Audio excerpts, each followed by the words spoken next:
இப்போ தனி கட்சி ஆரம்பிச்சு பாஜகவோட எந்த ஒரு பின்னணியும் இல்லாமல் அண்ணாமலை வராங்க அப்படின்னா திமுகவுக்கும் அதிமுகவுக்கும் உள்ள ஓட்டு வங்கி இன்னுமே குறைக்க வாய்ப்பு இருக்கா? டிஎம்கே ஃபைல்ஸ் 1 டிஎம்கே ஃபைல்ஸ் 2ன்னு திமுகவை அம்பலப்படுத்துவதில் திமுகவினுடைய தவறுகளை பொது வெளிகளில் கொண்டு போய் சேர்க்கிறதுல அண்ணாமலையின் பங்களிப்பு பெருமளவு இருந்தது.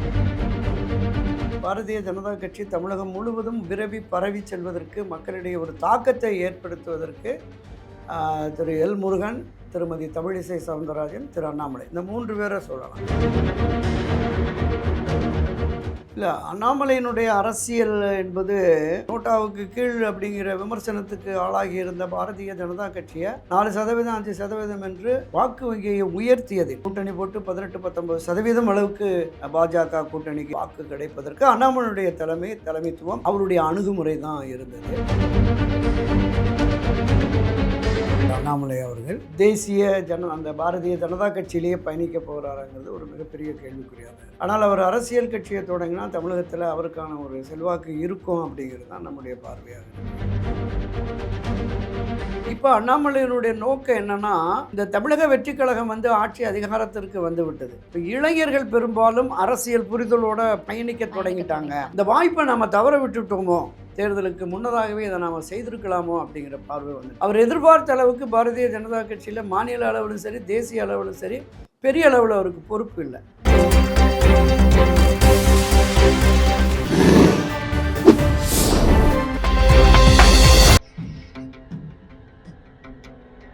தமிழலை நேயர்களுக்கு வணக்கம். இன்றைய சந்திப்பில் நம்மோடு இணைந்திருப்பவர் திராவிட இயக்க ஆய்வாளரும் மூத்த பத்திரிகையாளருமான திரு துரை கருணா அவர்களை வரவேற்பதில் மிக்க மகிழ்ச்சி. வணக்கம் சார். வணக்கம். அரசியல் கணக்கு அப்படிங்கிறது மாறிட்டே வருது.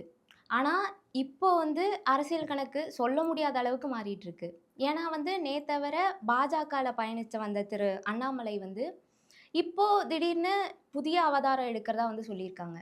அதை பற்றி நீங்கள் என்ன நினைக்கிறீங்க? பாரதிய ஜனதா கட்சியினுடைய மாநில தலைவராக இருந்த திரு அண்ணாமலை அவர்கள் அந்த பொறுப்பிலிருந்து விலக்கப்பட்ட உடனே அவர் தனி கட்சி தொடங்க போகிறார் அப்படின்னு தமிழகம் முழுவதும் ஒரு பரபரப்பாக பேசப்பட்டது. கடந்த தேர்தலுக்கு முன்னதாகவே அது இருந்தது. இப்போது அது உறுதிப்படுத்தப்பட்டதாக தெரிகிறது. இன்னும் முழுமையாக அவர் அறிவிக்கலை. அவர் டெல்லி சென்ற போது கூட 2 நாட்களில் சொல்லுகிறேன் அப்படின்னு தான் சொல்லிட்டு போனார். கட்சி தொடங்க போகிறாரா அல்லது தொடங்காமல் இப்போதும் தேசிய அந்த பாரதிய ஜனதா கட்சியிலேயே பயணிக்க போகிறாராங்கிறது ஒரு மிகப்பெரிய கேள்விக்குறியாக தான் இருக்குது. ஆனால் அவர் அரசியல் கட்சியை தொடங்கினா தமிழகத்தில் அவருக்கான ஒரு செல்வாக்கு இருக்கும் அப்படிங்கிறது தான் நம்முடைய பார்வையாக இருக்கிறது. என்னன்னு கேட்டிங்கன்னா, தமிழ்நாட்டில் பாரதிய ஜனதா கட்சி கடந்த காலங்களில் 80களுக்கு பிறகு தான் அது தமிழ்நாட்டில் பெரிய அளவில் பேசுபொருளாக வந்தது. அப்போ இருந்த தலைவர்கள் போகாமல் தத்துவார்த்த ரீதியில், சித்தாந்த ரீதியில் அந்த கட்சியை கொண்டு போனாங்க. மரியாதைக்குரிய திரு இலகணேசன் ஆகட்டும், பொன் ராதாகிருஷ்ணன், சிபி ராதாகிருஷ்ணன், நம்ம பழைய KN லக்ஷ்மணன், கிருபாகரன் போன்ற முன்னாள் தலைவர்கள், அவங்க எல்லோருமே ஒரு குறுகிய வட்டத்துக்குள்ளே தான் அந்த பாரதிய ஜனதா கட்சியினுடைய செயல்பாடுகளை வச்சுருந்தாங்க. ஆனால் அதன் பிறகு பாரதிய ஜனதா கட்சி தமிழகம் முழுவதும் விரவி பரவி செல்வதற்கு, மக்களிடையே ஒரு தாக்கத்தை ஏற்படுத்துவதற்கு திரு எல் முருகன், திருமதி தமிழிசை சவுந்தரராஜன், திரு அண்ணாமலை, இந்த 3 பேரை சொல்லலாம். திரு எல் முருகன் அவர்கள் மாநில தலைவராக நியமிக்கப்பட்ட உடனே அவர் அந்த வேல் யாத்திரைன்னு ஒன்று கொண்டு போய் பெரிய அளவில் மாநிலம் முழுவதுமே பாஜக பேசுபொருளானது. திருமதி தமிழிசை சவுந்தரராஜன் வந்த பொழுதும் கூட அப்படி தான் இருந்தது. அதுவரையிலும் நோட்டாவுக்கு கீழ் அப்படிங்கிற நிலைப்பாடு இவங்க வர வரைக்கும் இருந்தது. இவங்க வந்ததுக்கு பிறகு பரவலாக்கப்பட்டது. தமிழகத்தின் பல்வேறு பகுதிகளிலும் பாரதிய ஜனதா கட்சி ஒரு ஒரு பெரிய தாக்கத்தை, ஒரு பெரும் வீச்சை ஏற்படுத்தினு பார்த்தோம். இவர்களை தாண்டி திரு அண்ணாமலை அவர்கள் தமிழகத்தினுடைய பாரதிய ஜனதா கட்சி தலைவராக நியமிக்கப்பட்ட உடனே அவருடைய அரசியல் பாணியே முற்றிலும் வேறுபட்டதாக இருந்தது. இந்த தேசிய கட்சிகளினுடைய அந்த பாரம்பரிய அரசியல் நிலைப்பாட்டை கடந்து திராவிட கட்சிகளுக்கு எதிராக அவர் திராவிட கட்சிகள் பாணியிலேயே தன்னுடைய அரசியல் நிலைப்பாட்டை வச்சுருந்தார். குறிப்பாக அன்றைய தினம் 65 சட்டமன்ற உறுப்பினரோடு பிரதான எதிர்க்கட்சியாக இருந்த அண்ணா திராவிட முன்னேற்ற கழகத்தை விடவும் திராவிட முன்னேற்ற கழக எதிர்ப்பில் மிக தீவிரம் காட்டினார். திமுக ஆட்சியினரையும் சரி, திமுக கட்சியினரையும் சரி மிக கடுமையான விமர்சனத்துக்கு உட்படுத்தினார். டிஎம்கே ஃபைல்ஸ் 1 டிஎம்கே ஃபைல்ஸ் 2ன்னு ம். திமுகவை அம்பலப்படுத்துவதில், திமுகவினுடைய தவறுகளை பொது வெளிகளில் கொண்டு போய் சேர்க்கிறதுல அண்ணாமலையின் பங்களிப்பு பெருமளவு இருந்தது. பிரதான எதிர்க்கட்சி அதிமுகனாலும் எதிர்க்கட்சி ரோலை நாங்கள் தான் பண்ணுறோம்னு பாஜக மாறுதட்டக்கூடிய அளவிற்கு ம். அண்ணாமலையுடைய செயல்பாடுகள் இருந்தது. ம். ஒரு கட்டத்தில் அண்ணா திராவிட முன்னேற்றக் கழகத்தினுடைய தலைவராக இருந்த மறைந்த செல்வி ஜெயலலிதா அவர்கள் குறித்த ஒரு விமர்சன கருத்தும், பேரறிஞர் அண்ணா தொடர்பாக திரு அண்ணாமலை தெரிவித்த ஒரு வித விமர்சன கருத்தும் அண்ணா திராவிட முன்னேற்றக் கழகத்தில் ஒரு பெரிய குழப்பத்தை ஏற்படுத்தினது. கூட்டணி கட்சியாக இருந்து கொண்டே இப்படி எங்கள் தலைவர்களை விமர்சிப்பதா அப்படின்னு எடப்பாடி பழனிசாமி உட்பட அதிமுகவினர் பலருமே அண்ணாமலைக்கு எதிராக குரல் கொடுத்தார்கள். ம். கூட்டணி என்று இனி அமைந்தால் அண்ணாமலை இல்லாமல் இருந்தால் தான் அப்படிங்கிற மாதிரியெல்லாம் நிபந்தனைகளை எடப்பாடி பழனிசாமியில் விதித்து தமிழகத்தில் கூட்டணி என்று முடிவெடுத்ததற்கு பிறகு அந்த அண்ணாமலையை வெளியேற்றிவிட்டு தென் மாவட்டங்களில் இருக்கிற முக்குளத்தோர் பிரதிநிதியாக திரு நயினார் நாகேந்திரன் இருப்பார் என்று கருதி அவரை மாநில தலைவராக நியமித்தார்கள். இதில் எடப்பாடி பழனிசாமி தான் மிக அழுத்தம் கொடுத்து பாரதிய ஜனதா கட்சிக்கு இந்த நிலைப்பாட்டை உருவாக்கினார்னு பார்த்தோம். இதில் இன்னொன்று, தனிப்பட்ட முறையில் எடப்பாடி பழனிசாமிக்கு அண்ணாமலை மேல் என்ன கோபம்னா, கொங்கு மண்டலத்தினுடைய ஏக பிரதிநிதி தான் எண்ணாமலை திரு எடப்பாடி பழனிசாமி கருதிக்கிட்டு இருந்தார். அப்போ அதே கொங்கு மண்டலத்திலிருந்து இன்னொரு முகமாக அதே சமுதாயத்தை சேர்ந்தவர் வருகிற பொழுது நமக்கு போட்டியாளராக இவர் வந்து விடுவாரோ அப்படிங்கிற அந்த ஐயம் எடப்பாடி பழனிசாமிக்கு இருந்ததால் இவரை அரசியல் களத்திலிருந்து அப்புறப்படுத்த வேண்டும் என்பதான ஒரு முயற்சியில் அவர் ஈடுபட்டார். அதில் அவர் வெற்றியும் பெற்றுட்டார். அப்போது இருந்தே அண்ணாமலை வர்சஸ் எடப்பாடி பழனிசாமி அப்படிங்கிற அந்த ஒரு போட்டி மனப்பான்மை இருந்தது. இந்த தேர்தலில் அவருக்கான பங்களிப்பும் பெருமளவில் இல்லை. அண்ணாமலை அவர்கள் வெளியேற்றப்பட்ட உடனே தேசிய அரசியலில் அவருக்கு ஒரு முக்கியத்துவம் கொடுக்கும். மத்திய அமைச்சர் அங்கே கூட இடம்பெறுவார். எல்முருகனை இங்கே மாநில அரசியலுக்கு சட்டமன்றத்தில் போடுற போது கூட அந்த கருத்து இருந்தது. அண்ணாமலை அவர்களை ஏதாவது ஒரு மாநிலத்தில் ராஜ்யசபா உறுப்பினராக்கி அவர் அமைச்சரவை கொண்டு போவாங்க அப்படின்னு. அடுத்து தேசிய அளவில் மிகப்பெரிய பொறுப்புகள், மண்டல பொறுப்பாளராக, பொதுச் செயலாளராக ஏதாவது ஒரு பெரிய பொறுப்பு கிடைக்கும் அப்படின்னு. இங்கேயாவது தேர்தல் நேரத்தில் ஒரு பெரிய பதவி பொறுப்பு கிடைக்கும் அப்படின்னு எதிர்பார்ப்பு இருந்தது, இல்லை. அதனால் அண்ணாமலை ஆதரவாளர்கள் பூராமே பெருமளவில் ஒதுங்கி இருந்தாங்க. இப்போ அண்ணாமலையினுடைய நோக்கம் என்னென்னா, இந்த தமிழக வெற்றிக் கழகம் ஆட்சி அதிகாரத்திற்கு வந்து விட்டது. இப்போ இளைஞர்கள் பெரும்பாலும் அரசியல் புரிதலோட பயணிக்க தொடங்கிட்டாங்க. இந்த வாய்ப்பை நம்ம தவற விட்டுட்டோமோ, தேர்தலுக்கு முன்னதாகவே இதை நாம் செய்திருக்கலாமோ அப்படிங்கிற பார்வை வந்துடுச்சு.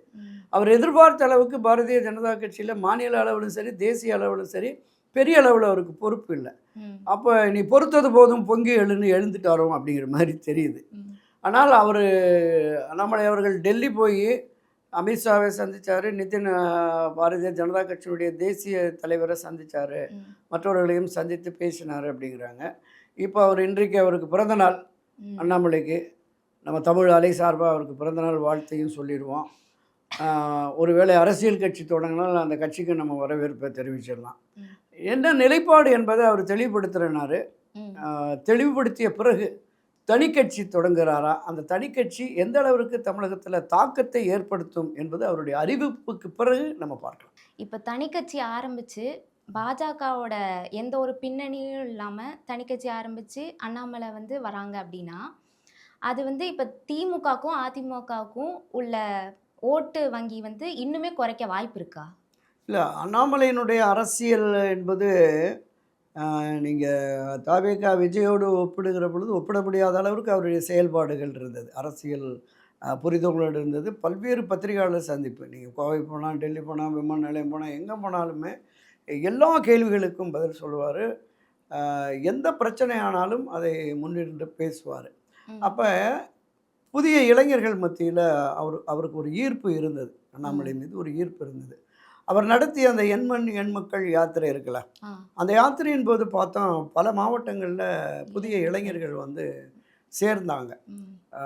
நோட்டாவுக்கு கீழ் அப்படிங்கிற விமர்சனத்துக்கு ஆளாகி இருந்த பாரதிய ஜனதா கட்சியை 4% 5% என்று வாக்கு வங்கியை உயர்த்தியதில் கூட்டணி போட்டு 18-19% அளவுக்கு பாஜக கூட்டணிக்கு, என்டிஏ கூட்டணிக்கு வாக்கு கிடைப்பதற்கு அண்ணாமலையுடைய தலைமைத்துவம், அவருடைய அணுகுமுறை தான் இருந்தது.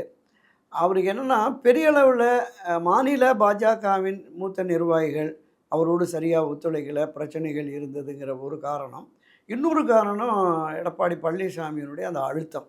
அதனால் அவர் வெளியில் வந்துட்டார்.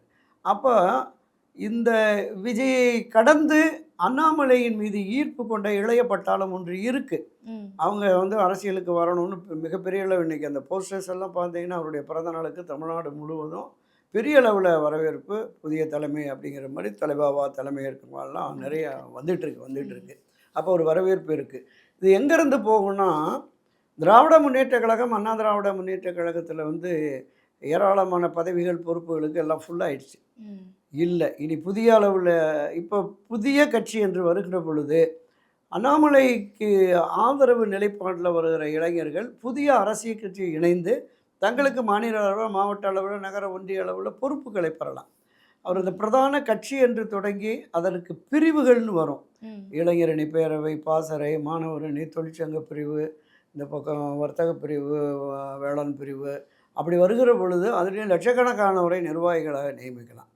அரசியலில் அப்படி லட்சக்கணக்கான நிர்வாகிகளை, இளைஞர்களை நியமித்து விட்டால் அவங்க களமாடுகிற பொழுது அண்ணாமலையினுடைய அரசியல் செல்வாக்கு உயரும். அவர் கட்சி நடத்தினா நிச்சயம் வரவேற்பை பெறும் தமிழகத்தில், அப்படிங்கிற மாதிரி தான் நான் பார்க்குறேன். சரி சார், இதெல்லாம் ஒரு பக்கம் இருக்க, அதிமுகவில் ராஜ்யசபா எம்பியாக இருந்த சி.வி. சண்முகம் வந்து சட்டமன்ற தேர்தலில் வெற்றி பெற்றதால் அவங்களோட பதவி வந்து ராஜினாமா செஞ்சாங்க.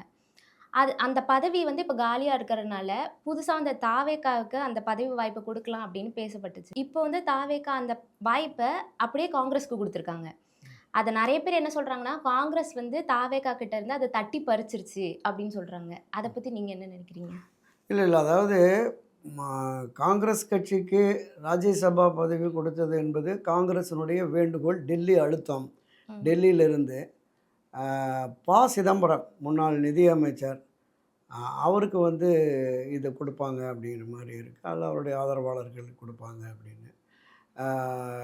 இந்த தாவேகா ஒரு முதன்முறையாக டெல்லி ராஜ்யசபாவுக்கு போகிறதுக்கான ஒரு வாய்ப்பு இருக்குது. அந்த வாய்ப்பை பழைய ஏற்கனவே 60-70 ஆண்டுகளாக அரசியலேருந்து ராஜ்யசபா மக்களவையில் காங்கிரஸ் கட்சிக்கு இடம் இருக்குது. தமிழ்நாட்டிலேருந்து நிறைய இருக்குது. அதனால் இது காங்கிரஸ் கட்சி அழுத்தத்தின் காரணமாக தான், டெல்லி அழுத்தம், இங்கேயும் அழுத்தத்தின் காரணமாக தான் இதை நிச்சயமாக காங்கிரஸ் கட்சிக்கு கொடுத்துருப்பார். இந்த பெருந்தன்மை என்கிற அந்த நிலையை மாறி காங்கிரஸ் ஹோல்ட் அதுக்கு நம்ம இருக்கணும் அப்படிங்கிற மாதிரியான ஒரு பார்வை விஜய்க்கு இருக்குது. அந்த பெருந்தன்மையின் அடிப்படையில் தான் இதை கொடுத்துருக்கிறாரு அப்படிங்கிற மாதிரி பார்க்கலாம். நான் குறிப்பிட்டது மாதிரி முன்னாள் மத்திய நிதியமைச்சராக இருந்த சிதம்பரம் வந்து இதில் இந்த விஷயத்தில் அவர் வந்து பேசி இந்த நிலைப்பாட்டை எடுத்திருக்கிறாரு அப்படிங்கிற மாதிரி தான் நமக்கு புரியுது. இப்போது ஆட்சினாலே வந்து திமுக, அதிமுக அப்படின்னு 2 துருவங்கள் தான் இருந்துச்சு. ஆனால் அதை உடச்சி தாவேக்கா மேலே வந்து இப்போ முதல் இடத்துல இருக்காங்க. அதிமுக வந்து ஒரு பெரிய கட்சி அப்படின்னு சொல்லப்பட்ட வந்த நிலையில் இப்போ 3ஆவதாக இருக்காங்க.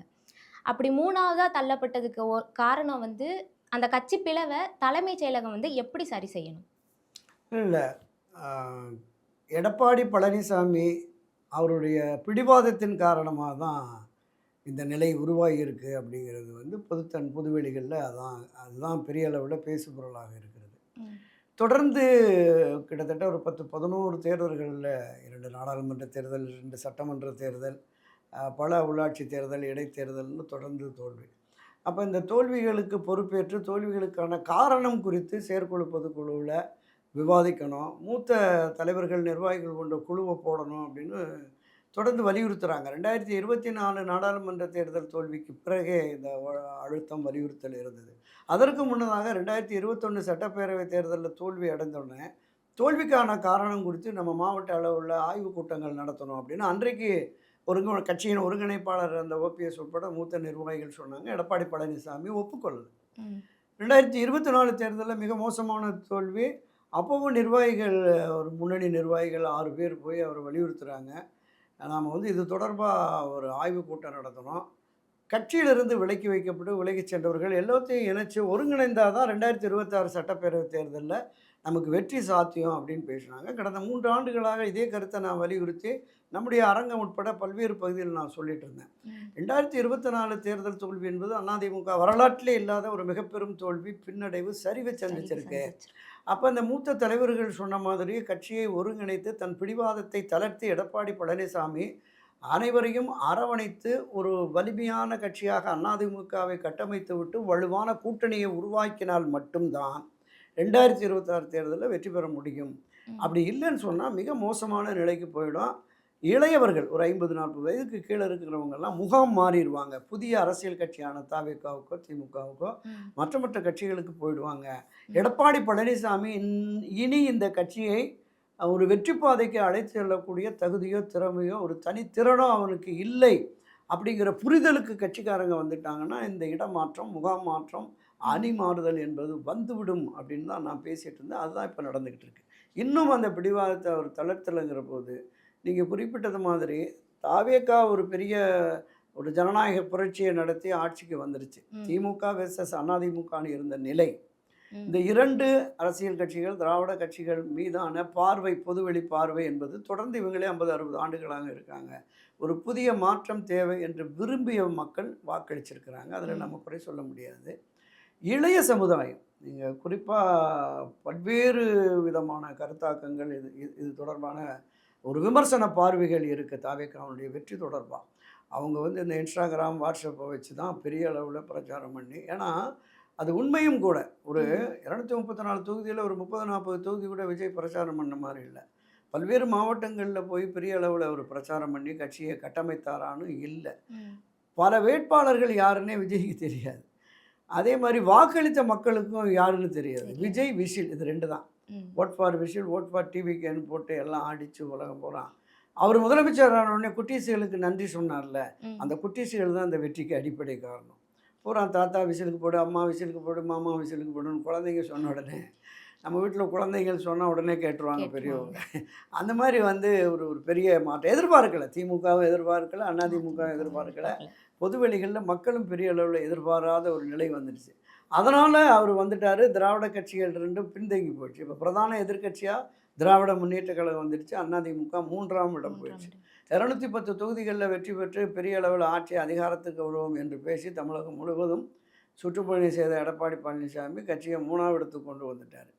அந்த கொண்டு வந்தது மட்டும் இல்லாமல் இந்த திராவிட கட்சிகளை வீழ்த்தி ஆட்சிக்கு வந்த தவிக, விஜய் முதலமைச்சர் பொறுப்பை ஏற்கக்கூடாதுன்னு சொல்லி திமுகவுக்குள்ளேயும் அதிமுகவுக்குள்ளேயும் ஒரு பேச்சுவார்த்தையை நடத்தி எடப்பாடி பழனிசாமி முதலமைச்சர், திமுக ஆதரவுங்கிற மாதிரியெல்லாம் போயிடுச்சு. அதனால தான் நம்ம சிவி சண்முகம், வேலுமணி போன்றவர் வெளியில் தவிகவுக்கு ஆதரவுன்னு ஒரு 4 பேர் வெளியிலையும் போய் ராஜினாமா பண்ணி அங்கே சேர்ற இந்த குழப்படிகளுக்கெல்லாம் காரணம் எடப்பாடி பழனிசாமி. தோல்விக்கும் காரணம் அவர் தான். இந்த குழப்ப நிலை வந்ததற்கு காரணமும் அவர் தான். அவர் தன்னுடைய பிடிவாதத்தை தளர்த்தி விட்டு கொடுக்கணும். நீங்கள் 11 முறை ஒரு கட்சி தோற்றுருச்சு. அவர் அறிக்கையில் சொல்கிறார், திரு எம்ஜிஆர் காலத்தில் தோல்வி இல்லையா, செல்வி ஜெயலலிதா காலத்தில் தோல்வி இல்லையான்னு. தோல்வி இருந்தது, அடுத்து வெற்றியை பெற்றார்கள். நீங்கள் 1989 தேர்தலில் அதிமுக தோற்குது, 91 தேர்தலில் ஒரு மகத்தான வெற்றி பெற்று வருகிறது, 96 திமுக வெற்றி பெற்று வருகிறது, 2001 செல்வி ஜெயலலிதா வர்றாங்க, 2006 திமுக, 2011 ஜெயலலிதா அதிமுக ஆட்சிக்கு வந்துடுது. 2011 32 வருஷத்துக்கு பிறகு ஆட்சி கட்சியை மீண்டும் ஆட்சி கட்சிங்கிற நிலைப்பாட்டை செல்வி ஜெயலலிதா உருவாக்கிட்டு தான் 2016 டிசம்பரில் அவர் மரணிக்கிறார். அதே மாதிரி புரட்சி தலைவர் எம்ஜிஆருக்கு தோல்விங்கிறது 73 திண்டுக்கல் நாடாளுமன்ற தேர்தலிலிருந்து 76 கோவை தேர்தல், புதுச்சேரி தேர்தல், 77, 80, 84 சட்டமன்ற பொது தேர்தல் தொடர் வெற்றியை பெற்றார். 80 நாடாளுமன்ற தேர்தலில் ஒரு தோல்வி, 5 மாதத்தில் சட்டமன்ற தேர்தலில் ஒரு மகத்தான வெற்றியை பெற்று ஆட்சிக்கு வருகிறார். எனவே அந்த 2 பெரும் தலைவர்களோட எடப்பாடி ஒப்பிட்டு இதுவும் மறுபடியும் எழுச்சி வரும்னா உங்களுடைய அணுகுமுறைகள் சரியில்லை, உங்களுடைய நடவடிக்கைகள் சரியில்லை. பிடிவாதமாக ஒரு எதேச்சாதிகார தன்மையோடு அவர் செயல்படுறதுனால தான் இந்த பின்னடைவு, சரிவு. அதை இன்னும் அவர் உணரவில்லை. உணராத நிலை வருகிற பொழுது நீங்கள் இப்போ நம்ம முதற் சுற்றில் பேசின மாதிரி அண்ணாமலை இங்கே இருக்கிற ஒரு இளைய கூட்டத்தை கொண்டு போயிட்டார் அப்படின்னா இன்னும் மோசமான நிலைக்கு போயிடும்.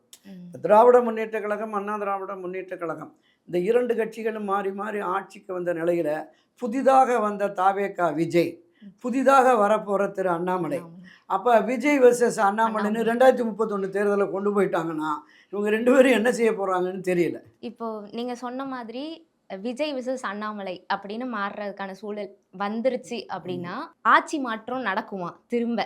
இல்லை, இப்போ விஜயனுடைய செயல்பாடு இந்த 5 ஆண்டுகள் அவர் எந்த மாதிரி ஆட்சியை நடத்த போகிறாரு, அவர் கொடுத்த வாக்குறுதிகளை நிறைவேற்றி மக்கள் மனதில் இடம் பிடிப்பாரா, மீண்டும் அவர் ஆட்சிக்கு வந்தால் விஜய் ஒரு நல்லாட்சியை தருவார், இதே போன்ற நல்லாட்சியை தருவார் அப்படின்னு. அப்போ இதே போன்ற நல்லாட்சினா இப்போ நல்லாட்சி நடத்தணும். ம்.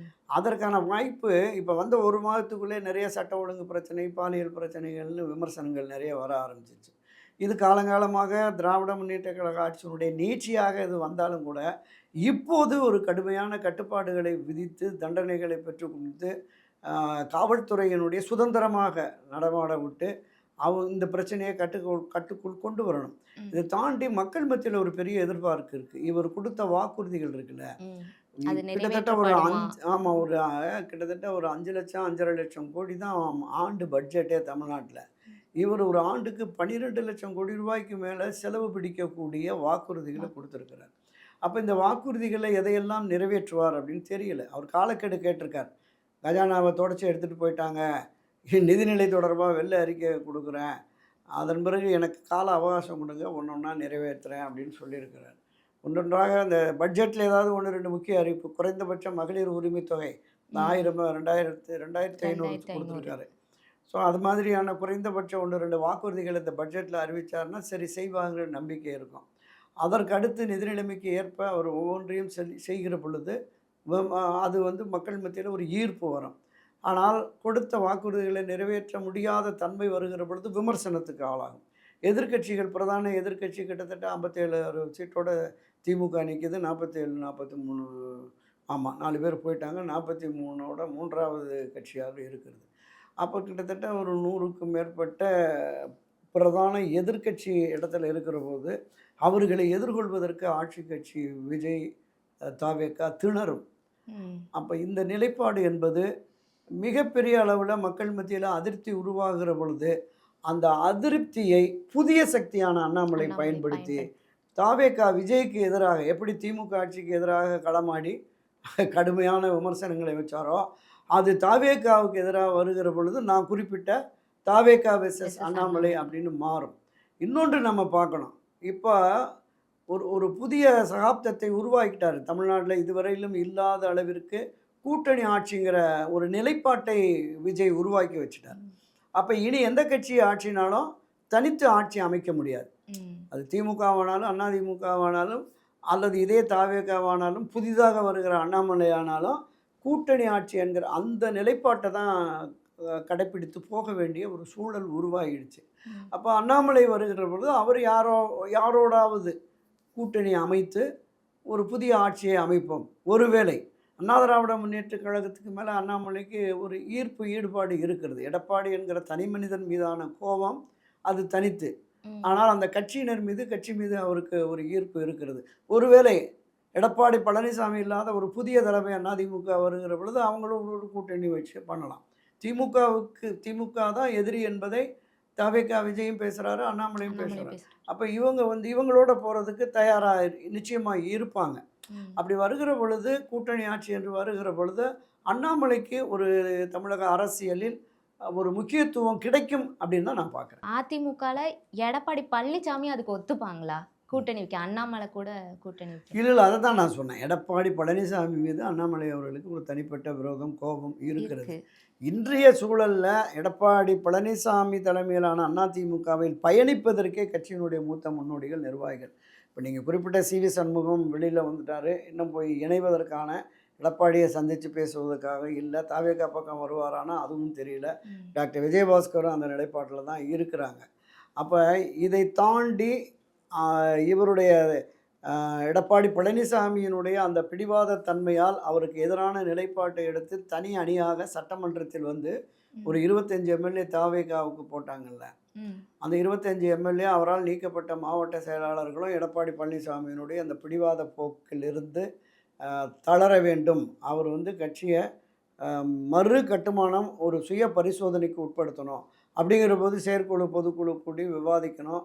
ஒரு தனி குழு போட்டு, ஒரு கமிட்டி போட்டு அதன் அடிப்படையில் செயல்படணுங்கிற மாதிரி இருக்குது. ஸோ அந்த நிலை வருகிற பொழுது செயற்குழு பொதுக்குழுவில் எடப்பாடி பழனிசாமியினுடைய இந்த பிடிவாத போக்கால் கட்சி தொடர் தோல்வியை சந்திக்கிறது, இவர் தேவையில்லைங்கிற முடிவெடுத்து ஒரு புதியவர்களை நியமிக்கிற பொழுது அந்த புதியவர் தலைமையில் அண்ணாமலை வருவதற்கு வாய்ப்பு இருக்குது. எடப்பாடி கூட நிச்சயமாக அலைன்ஸ் போட மாட்டார். அது ஒன்று. நன்றி. நன்றி. நன்றி. வணக்கம்.